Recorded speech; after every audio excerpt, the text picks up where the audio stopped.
Asibuke iBhayibheli lethu lapha ko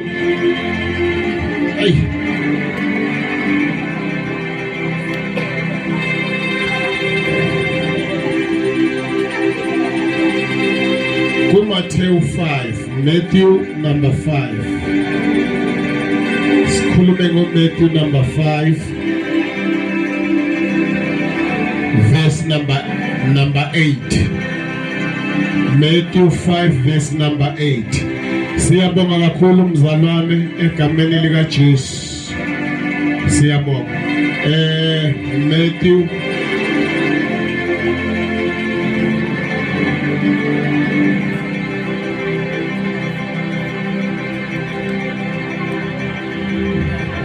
Matthew chapter 5 verse 8.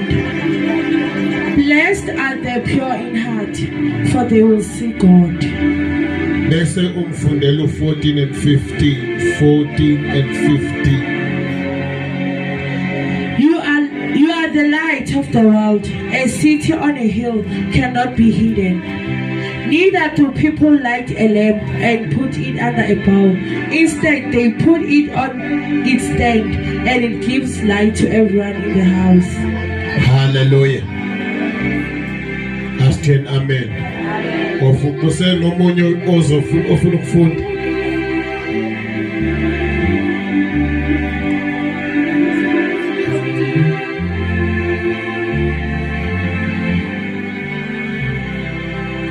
We give you all that glory. We worship you, our God. We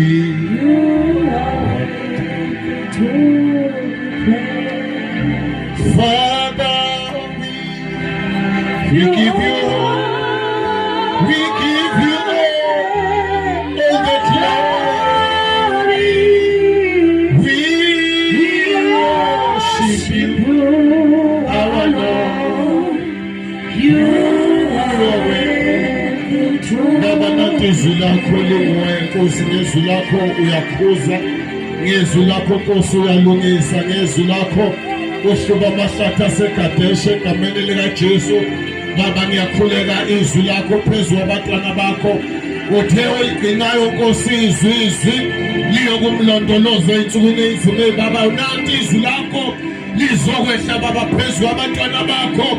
Sikhulekela inhliziyo, sikhulekela Nkosi umhlabathi olungileyo laliyowela khona ngegama nangegazi lika Jesu uze bephakathe. Amen. Hallelujah. Namhlanje ngifuna ukukhuluma bantwana benkosi ngenhliziyo ehlanzekile.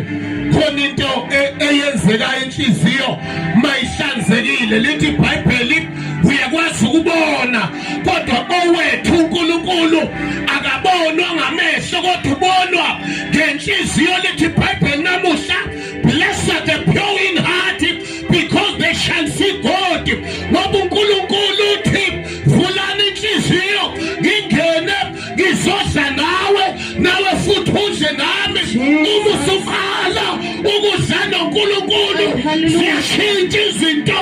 Kukhona izinto ozeqayo ngoba umuntu odla nayo noma imenyu esiphambi kwakho iyashintsha ngoba usumvulele wangena wadla naye wadla nawe. Babusisiwe abanenhliziyo ehlambulukileyo bazombona uNkulunkulu. Stand, hallelujah. Lithi iBhayibheli impilo ifika ayibonwa ngamehlo enyama, ibonwa ngamehlo enhliziyo. Impilo isihlasela ibonwa yiwo ama-intercessor. Akethi uyasho umzalwane uthi impilo ayiqala khona iqala la. Sibona ngani ukuthi kubi? Sibona ngokuba kwama-intercessor. Uthola ama-intercessor awa enkonzweni, amanye afika late. Akusiyiwo, it's because impi seyiqalile. Kodwa namhlanje sizokhuluma ukuthi kwenzekile yebo, kodwa namhlanje uNkulunkulu uyangena ey'nhliziyweni zethu, thina sizodla naye adle nathi, ngoba sivumile inhliziyo ihlambulukile. Hayi hallelujah. Jesus. Nina ningumuzi wakhe entabeni. Ningumuzi waseGosheni. Oh Jesu, lo muzi waseGosheni awufihlakali noma ngabe abantu bangaphakamisa ini bathi bayawuvala awuvaleki. Hallelujah. Jesus. Mabethi bayastopha awusastopeki because ungumuzi ongcwele, umuzi waseGosheni, umuzi ophezulu entabeni ongeke ufihleke noma bethaza bengathandi awufihleki. Hallelujah. Bese lithi nisibani salomhlaba sezwe. Isibani sisibani nje, nisibani sezwe.